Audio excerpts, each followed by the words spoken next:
right. Pray, pray, pray. We're back at it. Been taking some time just trying to think about the next thing I wanted to discuss. And I guess that's why it's a pray, pray, pray, because it's a prayer, a discussion, something that's kind of thought on with prayer and called on. And I was talking to the guys and, I got we do a good job, I think, helping each other go in a direction, or hey, I think you do good at this, or you should hop into this topic. And so I kind of found one where it relates a lot to my daily um you know endeavors and kind of what I'm going through. So I decided to the title of this podcast is going to be Beauty in the Struggle. And I think what's interesting about that thought in today's society, and it's used in different contexts and different ways in beauty in the struggle, is where I'm going is trying to look at, and I did a little bit of digging and research, took a few notes. There's a lot of different places we could go in the Bible, and I've been spending a lot of time. Me and a couple guys have been kind of texting back and forth, and we're doing some stuff in the Old Testament. And I think that's interesting because, that's where it all started. It's also the hardest probably to read and hardest to understand without kind of taking it slow or having some peers to kind of talk through it with or text about it. Or, if you were reading it for the first time and you hadn't seen maybe some of the old 90s, animated movies on it, or some of the stories you don't know from a Sunday school growing up. It's a lot. It's a lot to read. It's like, what in the world? This is the Bible. But I think it's important to go back to that and not just, live in the New Testament, or just kind of keep reading the greatest hits, which are great. I go there too. I bounce back and forth, just to keep me, on my toes and learning. But I wanted to kind of talk about, what if the hardest season of your life is actually where God is doing his best work? And if you sit and think on that, I know that some of the hardest seasons of my life, during them, I was definitely, and this was before I had a good relationship with God and had really repented and moved back into a relationship with Jesus. And I know it felt like the world was coming to an end and everything was over. And now I look back and go, yeah, God was definitely doing his best work in those moments. One of them for me was a couple years ago, before I quit drinking, about the time I quit drinking. I was just at a point where it wasn't really working for me anymore. It was never something that I wasn't missing work. I wasn't abusive. I wasn't, yelling and screaming and coming unglued, but it was just putting me in this numbness and this dullness that I was just kind of falling into the boredom or the blah. And I knew that if I kept going, I was going to lose everything. And it wasn't like I was right on the edge, but I knew that that's what was coming. Like, it wasn't going to get any better. And I actually I kind of went the opposite way of healthy lifestyle, working out, and occasionally drinking. And I had an anxiety attack, and I've talked about it a little before, and I'll talk more about it at a future time. And I kind of ran away from like, oh, let's stop working out. Let's stop doing these things. And I got just self-medicating of like, well, okay, I was always worried about my anxiety, and everything was just riled me up, and I felt like I just couldn't go over it. And I know we talked about this a little bit in a Dear God I Met a little while back, and when the guys were picking apart anxiety a little bit. But so I won't go super far into it right now, but I combated that with drinking and just getting a little numb, just taking the edge off, right? How many people are like, I'm just taking the edge off, just having a couple beers. So that's what I was doing, just taking the edge off. You know, it wasn't some of the extreme cases you hear about, but it was enough where it was just it wasn't leading me anywhere good. And I look back and up to the moments of when I quit, and it's like God was actually doing his best work in those darkest, moments. He was about to turn everything around for me and start working in me. And I just had to, you know, see that. So, you know, a couple of the other, top talking points that I want to kind of hit on and think about is, um, you know, and it relates to what I went through there is, and some of it's the pressure you're feeling. And, but what if the frustration, the delay, the uncertainty, what if it's not punishment, but preparation? I think sometimes we might just get lost in it, and it's so hard to see God's doing his best work or he's preparing us.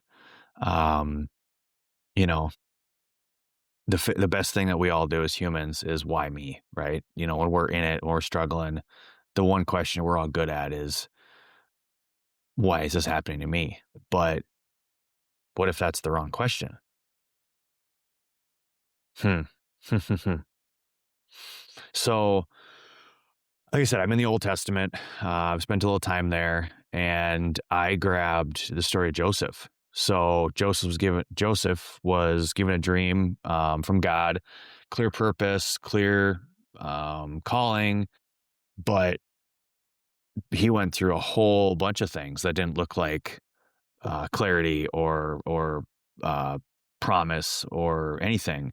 I mean, he was betrayed by his own brothers, thrown into a pit, sold into slavery, falsely accused, forgotten in prison. Um, I mean, years of his life, he was stuck in the struggle. So you think like, okay, beauty in the struggle. Where's the beauty in that? Well, the beauty is when you see the God's, working in you and the preparation that is taking place. But that doesn't necessarily mean it's a timely manner or it's a short event. It could take years. In Joseph's case, it took years. But behind the scenes, God wasn't absent. He was orchestrating. So, every setback that Joseph faced was just positioning him. So think about that, as you're going through your day to day on some of the setbacks. What if it's positioning for what God has in store for you? I mean, the pit led to Potiphar's house. The house led to the prison. The prison led to Pharaoh, and Pharaoh led to purpose. So like that's a long way around, right? That wasn't the like speedway. That's what Joseph was going through. Joseph, he didn't just survive in the struggle. I mean, he lived in it, but he was shaped by it. Towards the end, when Joseph is ruling, basically ruling Egypt, and there's a huge famine, and his brothers come, and he puts them through a little bit of a test, but he shows mercy over revenge. In Genesis chapter 50, verse 20, Joseph says something that's pretty powerful. What you meant for evil against me, God meant for good, to bring it about that many people should be kept alive. So, you go from the pit, the house, the prison, Pharaoh, all the different things. And then God is using Joseph's ability to interpret dreams, and he saves countless amounts of people during the famine in Egypt, and including his family, and his brothers that betrayed him. So it's not that the struggle was good, but that God used it for good. So I think that's kind of beauty in the struggle can be misconstrued where it's not necessarily the struggle is good, but the way God uses it is good. Um, when life is easy, it's hard to really see what's inside yourself. I hate the word easy. I still use it in contexts, and I kind of have to correct myself because I've really, realized that easy. If you look for easy, I don't think that's really what you're looking for. Because easy doesn't get you anything, doesn't sharpen you, doesn't grow you. Easy is like this utopia we think of that sounds great, but I don't think if you really dug deep and looked at your life and anything you've been through, I don't think the easy things are what you remember or the memories are the rewards. I mean, you look at, I'll use like I'm like playing sports. If playing sports was easy, then everyone would be a professional athlete, and it wouldn't be worth nobody would making millions of dollars being an athlete, or there wouldn't be a trophy for first place if everything was easy, and everyone just got a medal and everyone just got this. So it's kind of like easy isn't exactly the term that I think we all want it to be the way we use it. So what I think we want is pressure, because pressure exposes. Um, Pressure exposes your character, your patience, your faith, your dependence on God. Um, Joseph didn't build integrity in the palace. He built it in the pit and in the prison, right? So he was in the palace and but that's not where he built his integrity. So, when life was easy in the palace, that isn't where Joseph's story, really came through. It was through the pit and the prison and dealing with his brothers and the mercy he gave and Jesus and God working in Joseph. Um, Pressure, it produces endurance, not punishment. So, and I think we've all at Big Sky have hit on this, but I love this.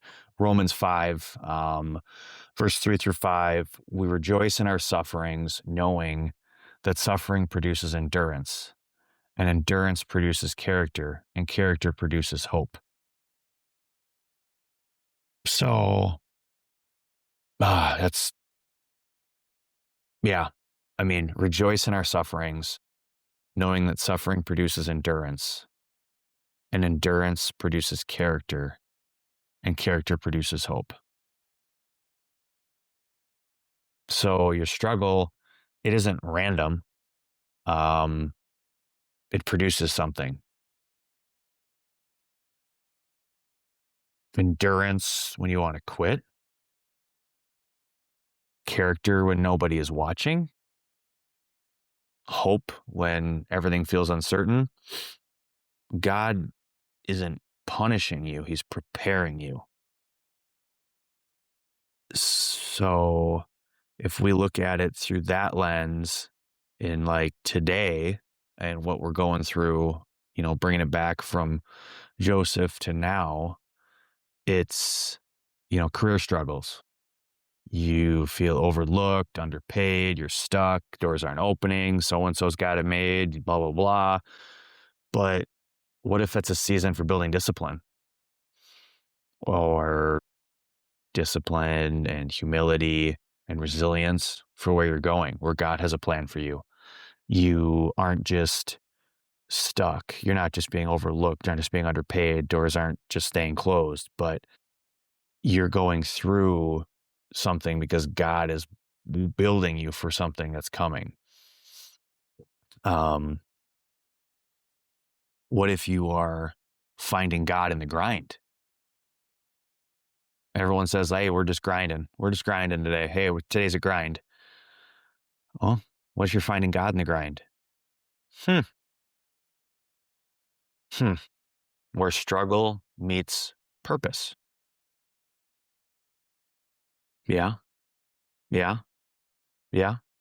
I mean, fatherhood and leadership are things at Big Sky we touch on, and we're still, once again, I don't think any of us have it all figured out, and I'm first to say I'm maybe last in line and haven't figured it out.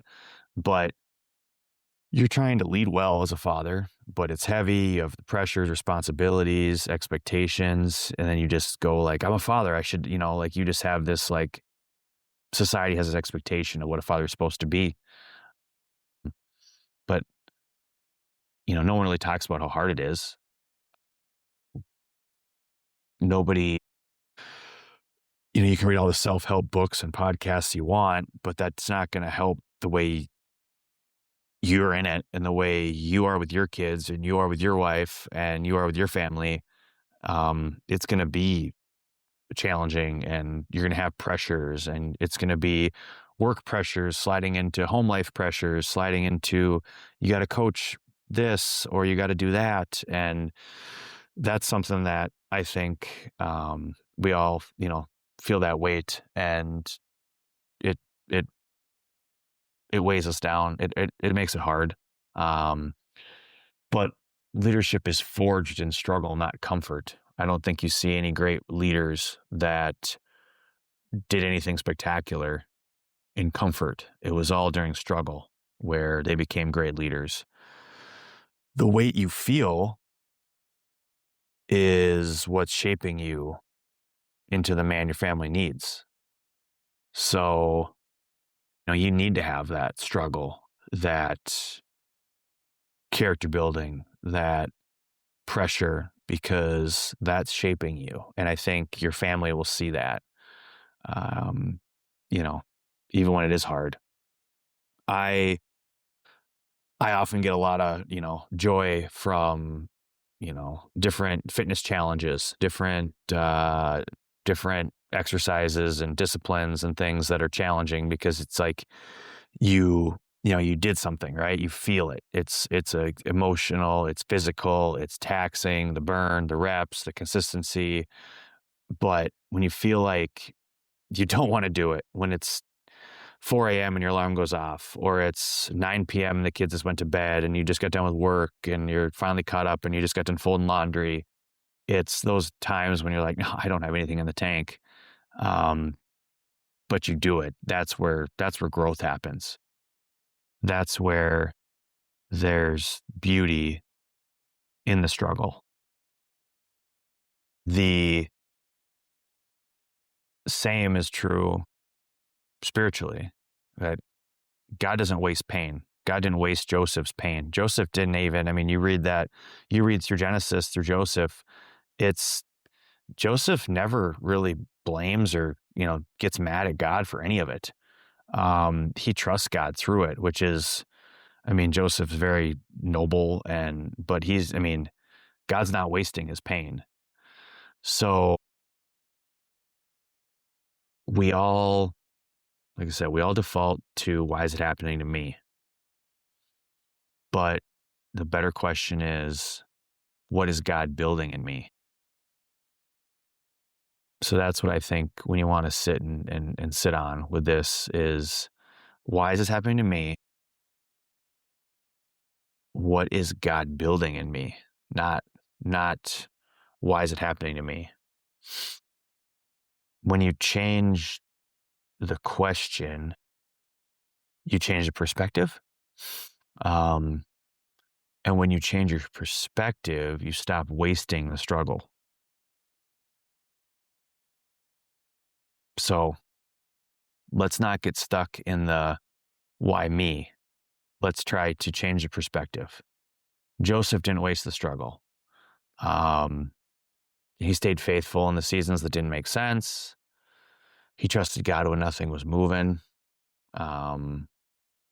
When everything looked like it was setbacks, it became set up instead of setback. So, just changing that perspective. Hey, I had a setback, or, oh, I had a set up.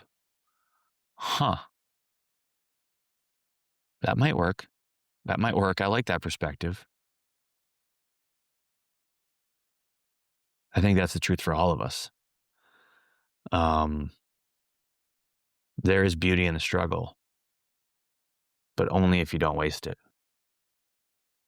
Beauty in the struggle, but only if you don't waste it. With that, I think there's a few thoughts there, a few ideas, hopefully, that maybe can be preyed on and thought upon in your daily lives. Just as much as I got to keep, iron sharpens iron. You guys sharpen me just as much as I try to sharpen you. We're in this together. But there is beauty in the struggle, but only if we don't waste it. See God's preparation. See what He's preparing you for. See the setups, not the setbacks. With that, I will close us with a prayer. Dear Lord, Heavenly Father, we just thank you for the times of struggle that we go through where you are preparing us for something, where you are setting us up for something, not setting us back. And I pray that we would get out of our own ways and stop saying, why me? And start looking to you for, what are you building?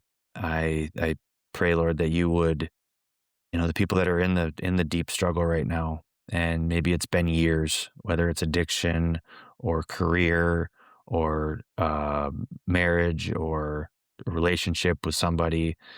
I pray that you would just help them see where God is working it in building, and what you are building, God, for them. I pray that they would see that. I pray, Lord, that you would continue to work in the lives of all the listeners and the other members of Big Sky, and just keep sending the message out and help us reach those that are in that struggle and don't know how to change the narrative. But hopefully they see you. Amen.